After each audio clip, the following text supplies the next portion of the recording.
बिस्मिल्लाहिर्रहमानिर्रहीम। अस्सलाम वालेकुम दोस्तों और मेरे मोहतरम काश्तकार भाइयों, मैं हूं आपका मेज़बान सदाकत अली और एग्रीकल्चर रेवोल्यूशंस में आपका खुशामदीद। आज मैं मौजूद हूं ज़राई यूनिवर्सिटी मुल्तान में और हमारे साथ मुख्तलिफ़ शोबाजात के तालिब इल्म मौजूद हैं जो ग्वार की फसल पर तहकीक कर रहे हैं और इस हवाले से चंद चीज़ें जो मालूमात हैं वो भी हासिल करने की कोशिश करेंगे कि मुल्तान की मौसमी सूरत हाल में ग्वार की फसल को किस तरह काश्त किया जा सकता है, इससे अच्छी पैदावार किस तरह ले सकते हैं। इन तालिब इल्मों ने 6 मुख्तलिफ़ वैरायटियाँ काश्त की हैं, तो इस हवाले से तफसीलन बात करेंगे कि आबपाशी को किस तरह उन्होंने मैनेज किया है, इसके अलावा जो खादें हैं उनका इस्तेमाल किस तरह किया है और इसकी चुनाई के बाद जो आला क्वालिटी के अज्जा हैं वो किस तरह हासिल किए हैं और कौन सी वैरायटी में आला क्वालिटी के जो अज्जा हैं वो ज़्यादा पाए जाते हैं। इसके अलावा इसकी चुनाई के बाद इसके लिए कौन कौन से हम एंड प्रोडक्ट्स बना सकते हैं, कौन से दूसरे अज्जा बना सकते हैं, वो तफसीलन इनसे मालूमात लेने की कोशिश करेंगे और इनसे मालूमात लेने के बाद आप तक पहुँचाएँगे। तो वीडियो का आगाज़ करते हैं। मैं इब्रार हुसैन शोबा agronomy Muhammad Nawaz Sharif university of agriculture Multan का स्टूडेंट हूँ। हम लोगों ने ये एक ट्रायल था हमारे पास HEC फंडेड प्रोजेक्ट से, जिसको कि HEC फंड कर रही थी NRPU प्रोजेक्ट। इसको जो है doctor Muqarrab Ali assistant professor शोबा एग्रोनॉमी इसको देख रहे हैं। हमने पहला जो ट्रायल था, इसमें पहली जो रिसर्च थी वो हमने लगाई थी, जिसमें हम लोगों ने इसका जो रिसर्च टाइटल था वो था कि optimization of sowing time and plant spacing of cluster bean in Multan. इसमें हमने अपने काश्तकार भाइयों को ये बताना था कि वो जो मौसमी हालात हैं मुल्तान के, इसके अंदर वो वक्त काश्त कौन सा रखें और जो है पौधों का दरमियानी फासला वो कितना रख सकते हैं, जिससे कि वो बेहतर पैदावार हासिल कर सकें। इसके लिए हम लोगों ने 2 अक़साम इस्तेमाल की गवार बीन की, जिसमें पहली थी BR 2017 और दूसरी थी S5823। ये दोनों जो अक़साम हैं हम लोगों ने बहावलपुर जो है रारी इंस्टीट्यूट है गवार बीन का, उधर से हम लोगों ने इनको मंगवाया था। इसकी फाइंडिंग्स हम लोगों ने ये देखी कि जब आप वक्त काश्त रखते हो 30 जून और साथ आप इस्तेमाल करते हो जो प्लांट्स का दरमियानी फासला है, पौधों का दरमियानी फासला है, वो रखते हो आप 15 सेंटीमीटर, तो आप 2400 kg पर हेक्टेयर तक जो है यील्ड जो है, या आप ये कह सकते हो जो औसत है वो हासिल कर सकते हैं गवार से।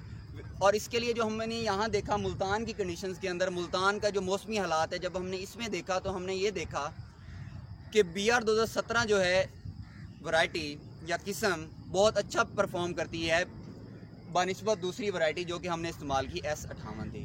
हमने अपने काश्तकार भाइयों को ये बताना था कि अगर वो 30 जून जो है वक्त काश्त इस्तेमाल करते हैं और साथ 15 सेंटीमीटर जो प्लांट्स का दरमियानी फासला है, पौधों का दरमियानी फासला है, वो इस्तेमाल करते हैं, तो वो बहुत अच्छी पैदावार हासिल कर सकते हैं तान के मौसमी हालात के अंदर अपनी क्रॉप को या अपनी फसल को बानिस्बत कि वो इसको लेट करें। एक्चुअली हमारे पास आजकल ये इशू आ रहा है कि यहाँ पे जो है फार्मर जो है वो गवार बीन को लेट इस्तेमाल कर रहा है, मतलब बहुत लेट काश्त कर रहे हैं, जिसकी वजह से यील्ड जो है हमारे पास औसत है वो बहुत ज़्यादा कम आ रही है। और हमारे ये ट्रायल्स लगाने का मकसद ही यही था कि हम अपने काश्तकार भाइयों को बता सकें ताकि वो इससे फ़ायदा उठा सकें। Thank you so much. तो हमारे साथ मौजूद हैं शोबा एग्रोनॉमी से तालिब इल्म, तो वो उनसे मालूमात लेंगे कि वो अपनी ग्वार बीन पे अपनी कौन कौन से रिसर्च कर रहे हैं, तहकीक कर रहे हैं। तो इस हवाले से हमारे काश्तकारों को बताएंगे कि इनकी क्या क्या इस वक्त इन पे काम कर रहे हैं, तो इस हवाले से बताएं। बिस्मिल्लाहिर्रहमानिर्रहीम। अस्सलाम वालेकुम। मेरा नाम हाफिज़ मोहम्मद असद हयात है और मैं ज़राई यूनिवर्सिटी मुल्तान में MSc ऑनर्स एग्रीकल्चर का स्टूडेंट हूँ। मेरा जो है वो असल में जो शोबा है वो एग्रोनॉमी है, जिसको शोबा फलात भी कहते हैं। मैंने जो है यहाँ पर जो है मेरा जो रिसर्च का टाइटल था वो ये था कि impact of foliar application of ascorbic acid and silicon on productivity of guar bean under water deficit condition. इसका मतलब यह है कि हम जो है गवार बीन को या क्लस्टर बीन को, या जिसे उर्दू ज़बान में गवारा भी कहते हैं, इसको अगर हम जो है नॉर्मल इरिगेशन में, मैंने जो यहाँ पर जो यूज़ की थी ना वो 2 इरिगेशन यूज़ की थी। एक है नॉर्मल इरिगेशन और एक है स्किप इरिगेशन। नॉर्मल इरिगेशन का मतलब यह है कि इसमें जो है पानी जो है ना प्रॉपर जो है वो पौधे को जो है ना अवेलेबल होता है। यानी इसमें मैंने जो है वो टोटल जो आपाशी मैंने जो अप्लाई की थी वो ना 3 मैंने पानी जो है इसमें जो है वो प्रोवाइड किए थे क्लस्टर बीन को। और एक है वाटर स्ट्रेस की कंडीशन, जिसे कहते हैं पानी की कमी की हालत, उसमें जो है मैंने 2 पानी जो है इस फसल को लगाए थे। 2 पानी लगाने का मकसद यह है कि इसमें एक जो है स्टेज आती है जिसको कहते हैं फ्लावरिंग स्टेज, फूलों की हालत जिसे कहते हैं उर्दू में। तो उसमें जो है ये है कि वो फ्लावरिंग स्टेज जो है वो वाटर स्ट्रेस के अगेंस्ट, पानी की कमी की हालत में जो है उससे सबसे ज़्यादा मुतासिर जो है ये क्रॉप जो है पानी की कमी की हालत में फ्लावरिंग स्टेज पर होती है।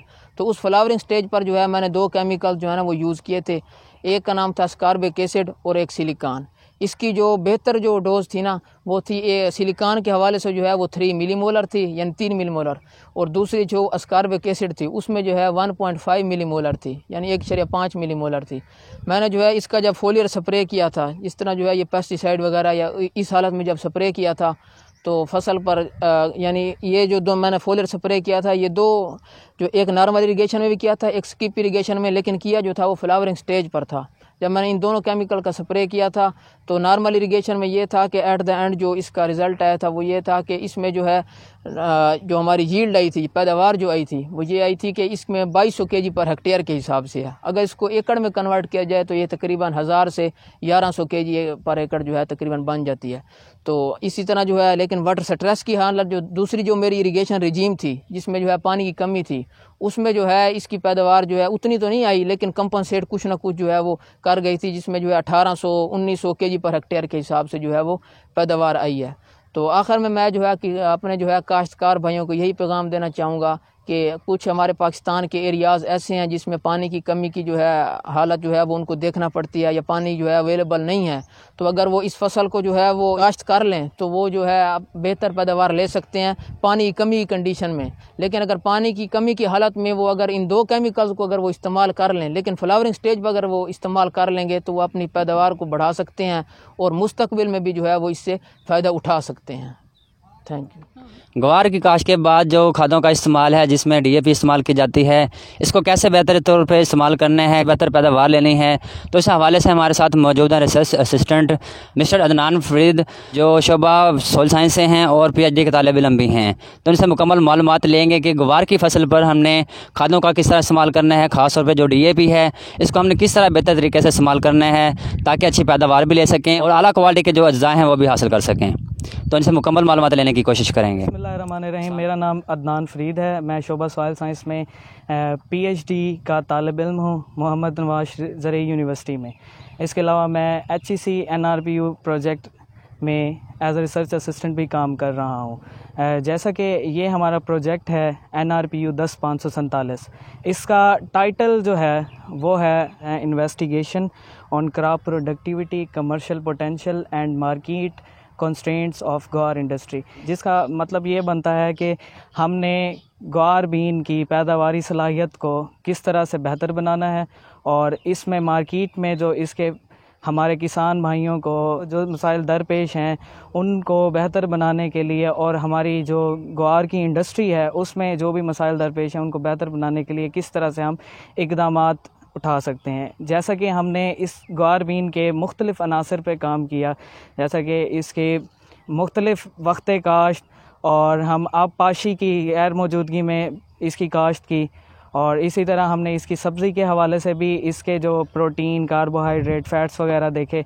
इसी तरह खादों के इस्तेमाल के हवाले से भी हमने इस पे तहकीक की है, जिस तहकीक का मकसद ये था कि हमारी जो DAP खाद है इसको किस तरीके से बेहतर तरीके से इस्तेमाल कर सकते हैं, जिसमें हमने DAP पर फास्फोरस सॉल्युबलाइजिंग बैक्टीरिया और PGPR का लेप लगाया। इसका मकसद ये था कि फास्फोरस जब हम अप्लाई करते हैं ज़मीन में वो जाके फ़िक्स हो जाती है, लेकिन जब हम इस पे फास्फोरस सॉल्युबलाइजिंग बैक्टीरिया और PGPR का लेप लगाएंगे तो इससे ये फ़ायदा होगा कि हमारा पौधा है वो फास्फोरस को अच्छे तरीके से जज़्ब कर सकेगा और उसकी पैदावार भी बढ़ेगी। तो जो हमारे इसमें तहकीक के नताइज थे वो ये थे कि हम सादा DAP यानी कि लेप लगे हुए बगैर जो DAP है उसको इस्तेमाल करके हम 2100-2200 kg पर हेक्टेयर तक हम इसकी औसत ले सकते हैं, जबकि हम लेप लगे हुए खाद इस्तेमाल करके हम इससे 2500 किलो फी हेक्टेयर तक इससे हम पैदावार हासिल कर सकते हैं। तो किसान भाइयों के लिए ये पैगाम है कि अगर हम इस तरह से खादों पे लेप लगा के उनको इस्तेमाल करें तो हम अपनी फसल की पैदावारी सलाहियत को बढ़ा सकते हैं। शुक्रिया। एक और तालिब इल्म मौजूद है मोहम्मद आकिब शाह। तो उनकी तहकीक थी कि हमारी अच्छी पैदावार लेने के बाद जो आला क्वालिटी के अज्जा हैं वो हमें कितने मिलेंगे, किस वैरायटी में कौन से ज़्यादा हैं, ताकि जो हमारे काश्तकार हैं उस वैरायटी को काश्त करने के साथ साथ जो उसकी अच्छी पैदावार है वो भी ले सकें और आला क्वालिटी के जो अज्जा हैं वो भी हासिल कर सकें। तो इनसे मालूमात लेंगे अभी। बिस्मिल्लाहिर्रहमानिर्रहीम। मेरा नाम मोहम्मद आकिब शाह, मैं MSc का स्टूडेंट शोबा बागबानी मोहम्मद नवाज यूनिवर्सिटी मुल्तान का तालिब इल्म। मैंने ये तहकीक की मुल्तान के मौसम को मद्देनज़र रखते हुए गवार बीन को बतौर वेजिटेबल, बतौर सब्ज़ी कि इसमें कितने न्यूट्रिएंट्स या कितने इसके अज्जा पाए जाते हैं और कौन सी वैरायटी में सबसे ज़्यादा पाए जाते हैं। ये मुल्तान के मौसम को मद्देनज़र रखते हुए मुख्तलिफ़ किस्म की 6 गवार की जो है वैरायटी को इस्तेमाल किया, जिसमें हमारे पास BR 2017, BR 99, S5823, BR 90, S6056, S5885 शामिल थी। जब इसको काश्त किया गया तो मैंने जब इसकी तहकीक की, जब मैंने इसका जायज़ा लिया तो BR 2017 ने सबसे बेहतरीन परफॉर्म किया पैदावार के लिहाज से। इसके बाद जब लैब में इसके हाई क्वालिटी अनासिस का जायज़ा लिया गया, जैसे कार्बोहाइड्रेट्स, प्रोटीन, लिपिड्स, ऐश कंटेंट्स, तब भी BR 2017 ने बहुत ज़्यादा परफॉर्म किया, बहुत ज़्यादा अच्छे नताइज दिए। तो मैं मुल्तान के काश्तकार भाइयों को ये मशवरा देना चाहूँगा कि मुल्तान के मौसम को मद्देनज़र रखते हुए अगर गवार की काश्तकार करनी है तो BR 2017 को ज़्यादा मद्देनज़र रखे जाएँ, ताकि आप इससे अच्छी पैदावार भी हासिल कर सकें और हाई क्वालिटी अनासिर्स भी इससे आप ज़्यादा से ज़्यादा हासिल कर सकें। बहुत शुक्रिया। यूनिवर्सिटी मुल्तान के तलबा फसलों पर तजर्बात करने के साथ साथ दूसरे कामों में भी महारत रखते हैं। जैसे कि हमने पहले बात की कि जो गुवार की फसल है इसको तो सब्ज़ी में इस्तेमाल किया जाता है, लेकिन इसके साथ दूसरे भी इसके बेशुमार फ़ायदे हैं। इसके अलावा इस सब्ज़ी से दूसरी चीज़ें भी बनाई जा सकती हैं। तो ज़रिए यूनिवर्सिटी मुल्तान के बहुत ही होनहार तलबा हैं। तो आज भी मेरे साथ मौजूद हैं अवैस भाई, जो बहुत ही होनहार तलबा हैं और इस पर काम कर रहे हैं, तहकीक कर रहे हैं कि इस सब्ज़ी से हम किस तरह दूसरी चीज़ें बना सकते हैं और उनका अच्छा जायका ले सकते हैं। तो तफसीलन इनसे बात करेंगे और मालूमात लेने की कोशिश करेंगे। तो चलें इनसे बात करते हैं। अस्सलाम वालेकुम। वालेकुम सलाम। तो सबसे पहले बताएं कि इस बिस्किट के अलावा कौन कौन सी चीज़ें आप इस सब्ज़ी से बना रहे हैं? बिस्किट के अलावा हम इससे केक और अचार बना रहे हैं, और इसके अलावा इसको रोस्ट और अनरोस्ट बनाएंगे प्रोडक्ट्स को, और देखेंगे इसका किस तरह यूज़ हम निमको में कर सकते हैं। ठीक है। और इसके अलावा केक है, बिस्किट है और अचार और रोस्टेड और अनरोस्टेड है। ठीक है। तो ये जो आप प्रोडक्ट्स बना रहे हैं, अचार, बिस्किट और ये जो दूसरी चीज़ें हैं, इनकी क्या खासियत है, किस तरह बना रहे हैं, इसकी क्वालिटी क्या है, ताकि जो दूसरे काश्तकार हैं हमारे इन चीज़ों को इस्तेमाल कर सकें। तो इनकी क्या खासियत है, क्या क्वालिटी है इनकी? इनकी क्वालिटी ये है कि जो बिस्किट आप मार्केट से ले रहे हो उसमें जितनी भी आपकी ग़िज़ाइयात हैं उनसे ज़्यादा आपको ग़िज़ाइयात मिलेगी। जैसे कि इसमें जो फाइबर्स होता है, फ़ैट है, प्रोटीन है, वो दूसरे बिस्किट से ज़्यादा होगी। और ये जैसे कि मैं बिस्किट्स बना रहा हूँ, उसमें मैं गम यूज़ कर रहा हूँ, गवार गम की। ठीक है। तो इससे होगा कि जो हमारे बिस्किट में ऑयल डालते हैं, घी वगैरह, उसको लेवल कम हो जाएगा। और जितने भी हमारे पेशेंट्स हैं, जो लोग हैं जो ऑयल नहीं इस्तेमाल कर सकते, कम खाते हैं, वो उनके लिए बेनिफिट होगा, फ़ायदा होगा। तो ये जो मुख्तलिफ़ प्रोडक्ट्स हैं या अज्ज़ाएँ हैं, आप बिस्किट वगैरह, अचार वगैरह, ये कैसे बनाते हैं? इनका तरीक़ाकार क्या है? इनका तरीक़ाकार है कि जो यहाँ पर हमारे काश्त लगी हुई थी फसल, वहाँ से हमने अपना कटाई की थी, वो चुनाव किया उसका, और उनको लाकर हमने आगे फर्दर उसका प्रोसीजर किया है। उसका जो फलियाँ थी ग्वार की, उनको उसके हमने बनाया अचार, और जो उसके जो सीड्स थे, सीड्स से हमने गम लिया है, गम बनाकर और उसको हमने केक और बिस्किट्स में इस्तेमाल किया है। जी।